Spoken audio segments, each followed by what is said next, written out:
So what is your birthday? Birthday is November the 27th, 1932. Old timer already. So where were you born? Well, I was born in a little town in North Puerto Rico, being called Atillo, Hatillo, Atillo. Hatillo. It's famous for cattle, milk production. I see. Tell me about your family when you were growing up, your parents and your siblings. Well, my parents were, typical Puerto Rican countryside people, very humble, very religious, but very friendly to their children, and we were two brothers only. I was the oldest, and my mother became sick, mentally sick, so they sent me over to live with the rest of my growing up with my grandparents. So I went to a different town and to a different school.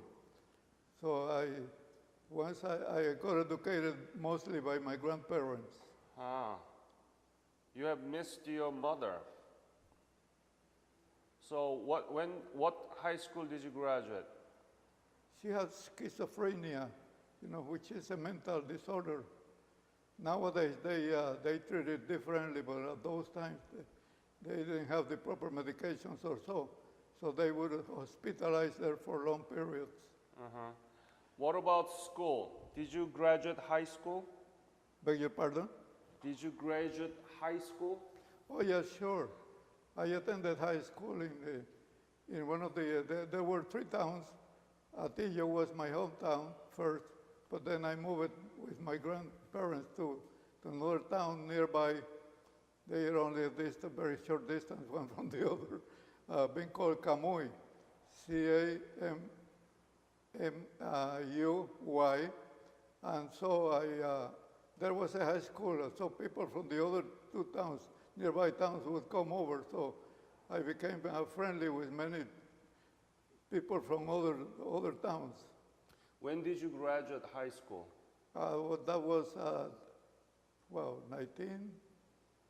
same year that I began in the Army, 1958, I think, 1958. 1958. 1958. So that's after the Korean War. No, I'm sorry. Let me see. Let me think better. Of course, that was before my service in the military. So you track back from my time in the military was 1951. So it was 1950 I graduated. Uh-huh. And did you know anything about Korea at the time that you graduated high school? No, I didn't know much about, no. Nothing? Not really. Well, very little, I would say. Only studying history or so, There was a course that we would have to follow through history. And I think we studied some of the world population and countries and so on. But otherwise, I didn't know much about it, no. Yeah. I mean, so it's still small country. And at the time, it was very poor. And it was under the influence of China and Japan, so nobody knew about it. Well, we know a little about Japan because Japan, at those times, most of the toys being sold in Puerto Rico were brought from Japan. But those toys, mostly made by cheap metal, and they would last only probably a few hours. So I was given. They won't celebrate Christmas in here in the sense of Santa Claus. You see, it's only the three kings. And so we will have to wait all the time through Christmas, normal Christmas, to get a little present the day of the three kings. And then the next day we would probably go to school. So that toy would only last for probably a few hours because they were very cheap toys. Right. Did you join the army, enlist, or were drafted? I was drafted. Drafted? Yes, right. And when was it? That was right after graduating from high school. I think 1950? 51. 50 or 51? 1951, because I stayed in the army. You know, we have to go through to the basic training that will last about 6 months. Then I was sent over to officer school. I spent some time in the officer school, but when I was about to graduate from officer school to become an officer, I had a problem with one of the, how they call it, the cadres. A cadre, you know, it's a coachman. So I had a problem with that young cadre, and I decided to abandon the school, and I would have to go before a board, the commanding board of the school. And they told me, "You're doing okay, you're about to graduate, what's wrong with you?" I said, "No, I just want to go and get out." So that's the time they sent me over to the Korean War. When was it? Right after that. So That was by early 1951. 51. Right. And what was your specialty? Well, at that time, I mean, you mean in the officer, in Yeah. the army? No, I was a regular private soldier, regular troops, you know, infantry. Infantry. Yeah. But you were officer, right? Right. I was to become an officer. I didn't get to it. I didn't get to the point of graduating from the officer school. Right. But I attended and I learned most of the, you know, the specialty treatment for officers, the formation of officers and so on. It was very good because I think I inherited a lot of good traits in my whole life, responsibility, punctuality, and so on, out of that school. What was your rank? Private, right? Yes, yes, sir. What was your unit? Well, at those times, it was company, I think company E or something like that. I can't recall exactly. And 65th? Then when I did enter formally the military, the army, in the Korean War, I was in company G. G, like, you know, like God. Right. Yes, company G. And 65th Infantry Regiment? That was from 1952 through 1953. When did you arrive and where did you arrive in Korea? Well, we did travel by ship, by boat. It was a long way from here to Japan. We stayed in the port of, I think, the port near to Tokyo for a while, for about a couple of weeks or so. I remember it was winter time and there was a lot of snow. And then we were transferred by another boat to Korea. Where did you arrive?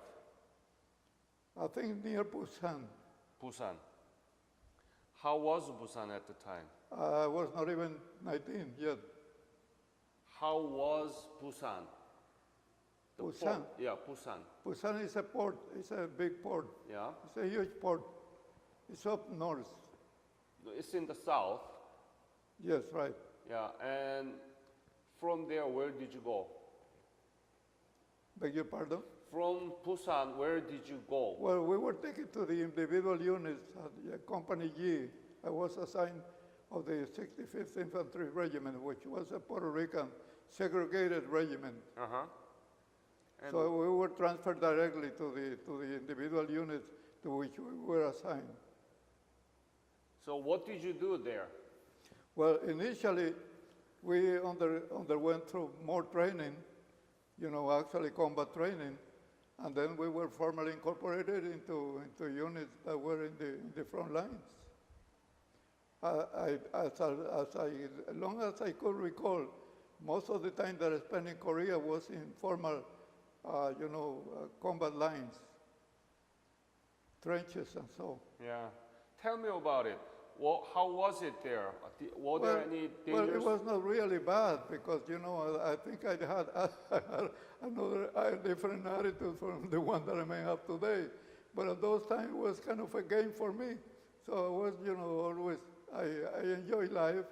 I'm friendly with people. I like people. So I I think in some ways I did enjoy it. I remember one day that I started looking with binoculars to the enemy lines. We were posted in some hills, and the enemy there was a small valley in between, and they were in the opposite hills, you see. But I was looking with binoculars right at noontime. Of course, the sun would reflect in my glass, in my binoculars, so someone shoot directly. To the binoculars? and by that time, I came over, a step over that I was standing, and then I did hear the shot behind me. It was across my head totally. You were almost killed. Yeah, oh, sure, for sure. No question about that, for sure. Yes, but because it was my stupidity. You see, looking with binoculars, the sun was reflected, so it was actually a good target for the enemy. Yes, it was a perfect, but it was a perfect sniper because suppose this was the back wall, ground, and I was standing just here, and the moment I stepped down, the shot came right here. Oh, so it would cross my head from one side to the other. God saved you. Oh, yes. Then I learned and I said, I won't do it anymore. And you have a Purple Heart, right? Yes, sir. How did you get it? Oh, well, the big hill, the Jackson Heights. Jackson Height? Yes, sir. Tell me. I was first in the Kelly Hill. But not in the hill as such, but in the front lines. But we would do patrols at night time and then after a while, we were moved to another hill, what they call an outpost. I think you know what is an outpost. It's an OP, they say in the military. You see, they use acronym for everything. So it means outpost. A post that is close to the enemy. And that was right behind the Kelly Hill. And? When the Kelly Hill, the night that they invaded, and actually they invaded at mealtime for the soldiers, and there were some friends of mine. I lost a companion that was a colleague in high school with me from my own time. And they massacred them. But how did you get the Purple Heart? Where did you? Well, that was in the other hill, the Jackson Heights. How? Describe. Well, I will explain to you. Actually, I do have a writing here that if you want to keep it, let me give it to you right now. Thank you. Appreciate it. That actually describes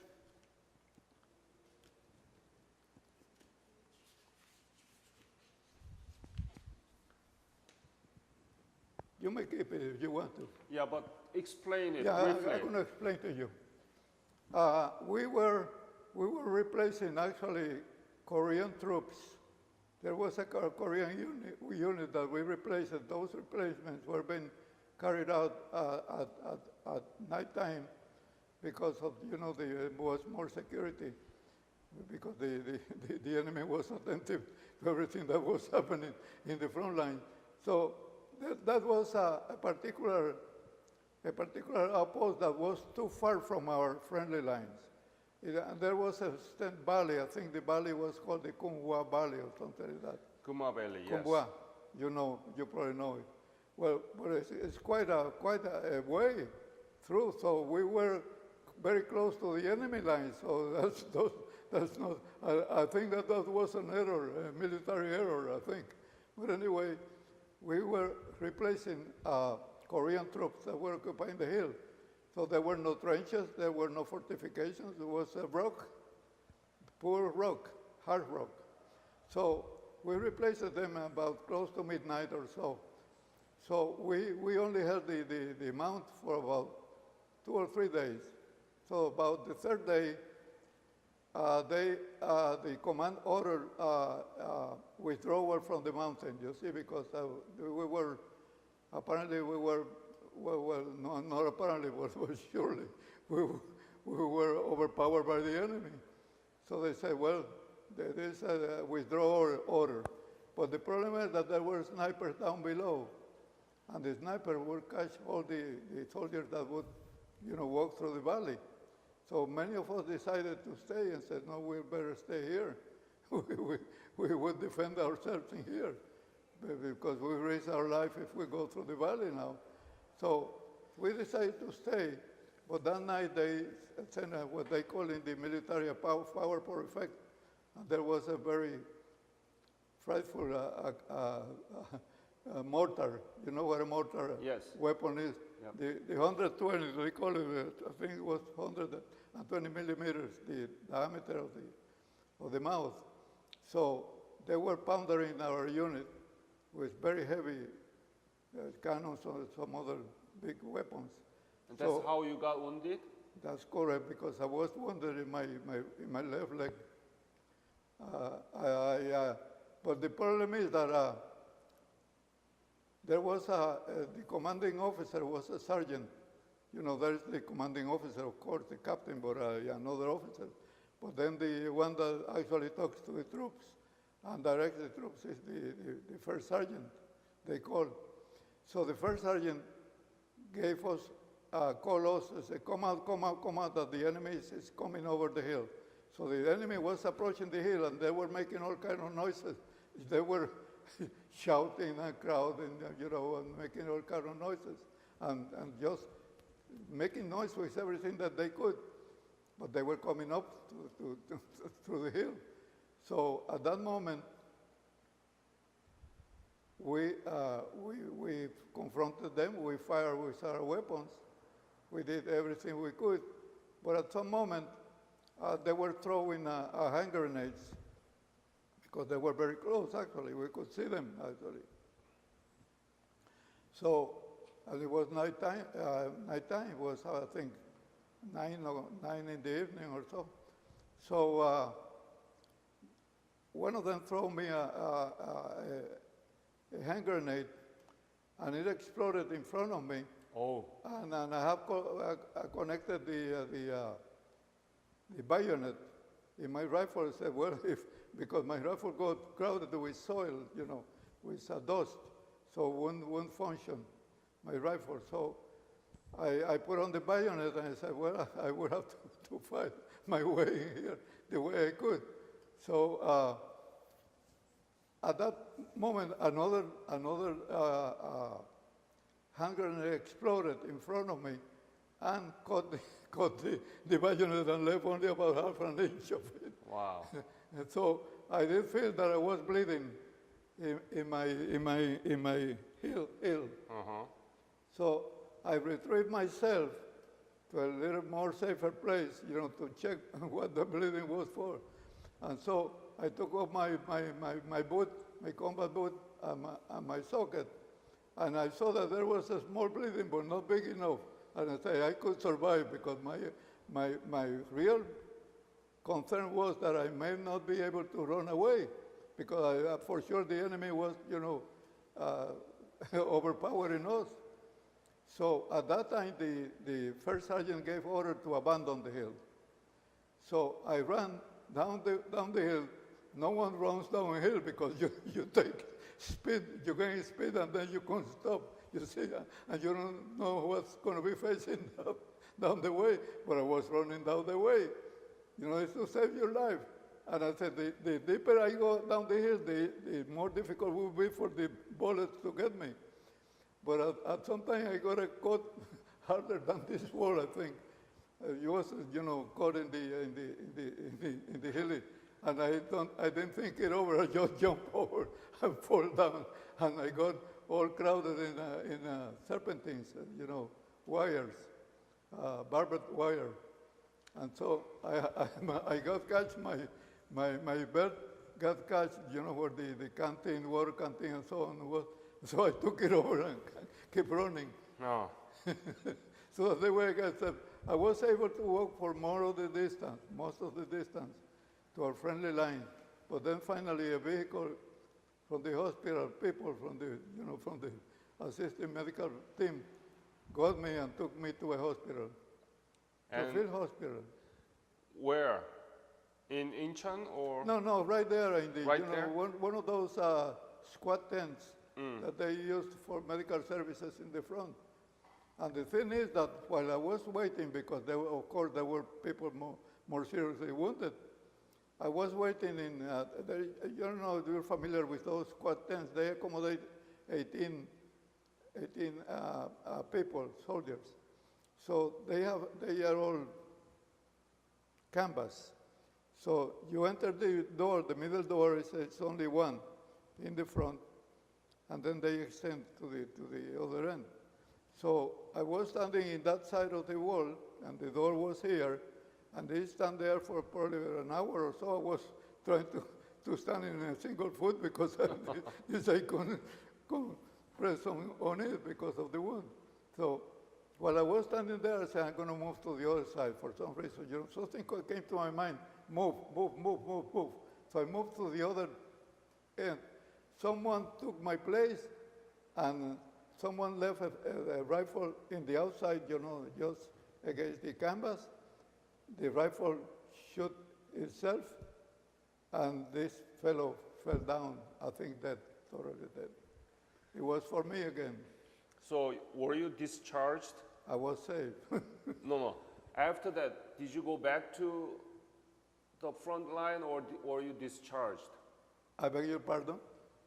After your injury, Yes. did you recover, right? Yes, I did. And then you went back to serve in the Well, front line? yes, I did, but for a time they sent me to several hospitals because actually there were splinters that were left and they were not able to find the splinters. They were not using X-rays, or it was not available or something. So now this thing, it pains me every year of my life. I feel the difficulties once again. Just a couple of months ago, it was hard for me to walk because I was hearing pain in the heel. Once again. You went to a country you didn't know before. You were wounded, and you still suffer from pain. What do you think about all these things? Why did it happen to you? Do you regret? Well, what do you think? No, I don't regret. I don't regret because I like it. I came to like your people. Why? They were friendly. A few soldiers in our unit were Koreans actually. They were serving with our troops, and they were very friendly. We became very friendly. It was a friendly country. I admire that country the way it is nowadays because those Hyundais, I don't know how you pronounce it, the name. Those are wonderful vehicles. They're being sold like, like hot cookies or something, because they are very good car, very reliable. I'm amazed about the progress of your country, while the other country, the northern one, is in shambles. What do you know about the progress that South Korea made? How do you know, and what do you know? Through the lady here behind you. Noemi? Yes. And tell me about the Korean economy that you know now. I beg your pardon? Tell me about the Korean economy you know now. Oh, well, I try to learn about Korea, and I do everything that I could find in any magazine or in the papers. I do read it. I was reading about the actual conflict that your enemy, the North, is, shooting, trying to develop atomic bombs and missiles and so on. So I was reading about it. I'm concerned about. I think that's a war that never stopped. Actually, that war never came to an end. Realistically, only it was a kind of an accord. And I think sometimes I try to figure myself in the north part where I was, in the very limiting area between the two countries, because I spent quite a time there. No, we were not too far from. I still remember some names, Panmunjom, where the talkings were being done, the conversations about peace conversations.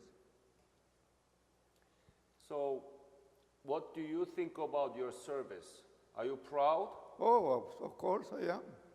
Yes. I'm very happy that I did serve. Yes. I think that provided to me, a way for my living the rest of my life.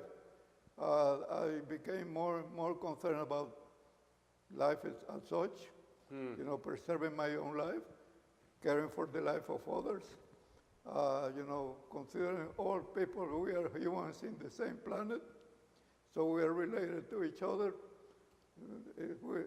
We may accept it or not, but we are.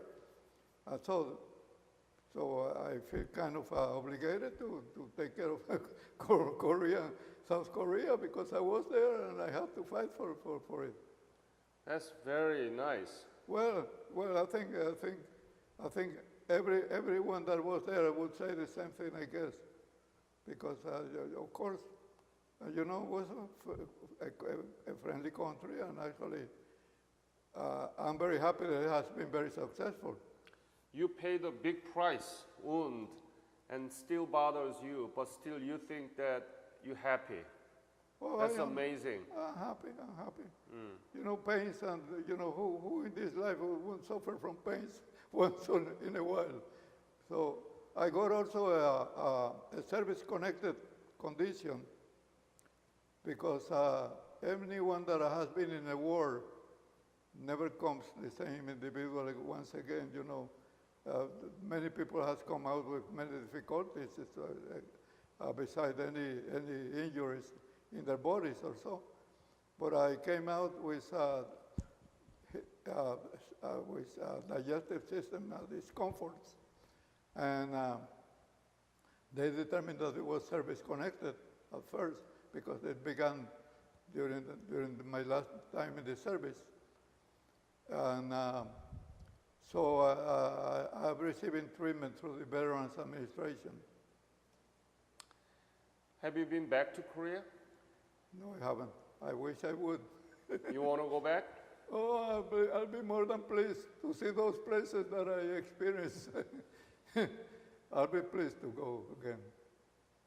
I was talking to a gentleman that you probably know him. He died already. He died last year, Mr. Herman Bravo. And he told me, they are very friendly.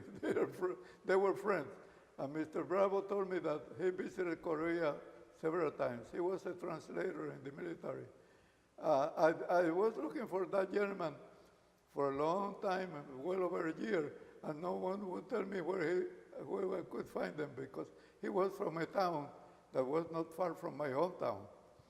So at first, someone told me, no, but he lives in a countryside in Arecibo, is the name of the town.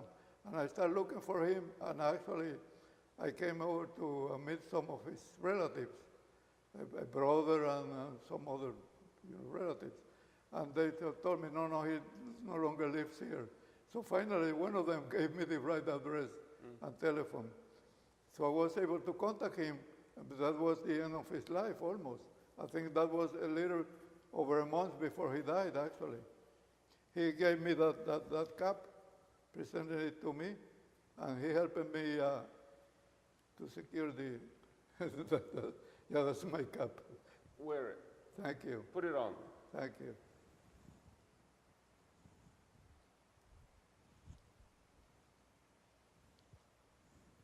That's the 65th.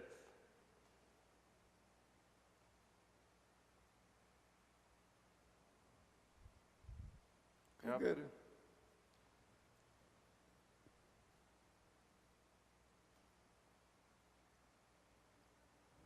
En nombre de Korea, gracias por todo, for your sacrifice and your service.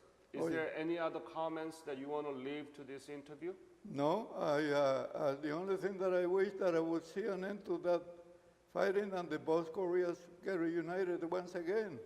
I hope so. But I know the problem is on the other side. However, they are going along in the world, because even the Chinese that used to help them very closely no longer agree with their behavior. The Chinese, they do have a different attitude nowadays. They are friendly to the United States. Actually, they are investing heavily in the United States. Yeah. And everything we buy, try to buy tennis shoes from any other country Exactly. besides China. You won't find them in any place. Right. But But I think that they are, North Korea is just staying away from all other countries, becoming alone, and finally they will have to find their ways to unite the country. I think they have tried so many times, but they don't behave the way they should. Delcio, thank you very much for your fight, and I hope that you have a chance to go back to country where you fought and see the changes that we were able to make because of your fight. I could figure that change now because, by the time that I was there were barely any major roads in the country, in that part of the country, at least where I was, up north. And I remember that the main roads that were being built were only plain soil, a lot of dust, and there were trucks, army, military trucks, going all the way, spreading water, just to keep the dust down. But nowadays, I understand there are highways by every place. Yes. There were only one bridge left during the war, Hangang River. I mean, the one bridge. Now we have more than 30 bridges. Let me ask you a question, please. Yeah. Which part of the country are you from? Seoul. I'm from Seoul. Seoul? Yes. Yep. Okay, that's the capital. Capital, yes. Yes.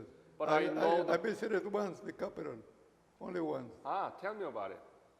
Yes. Okay. Again, thank you very much. Thank you, thank you for inviting me. My pleasure.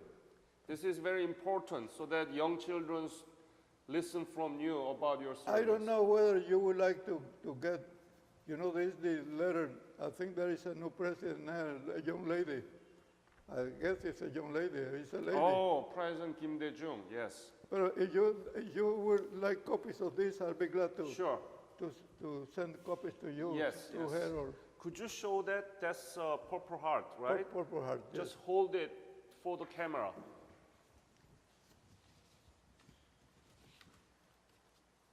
Show it to the camera. Yes.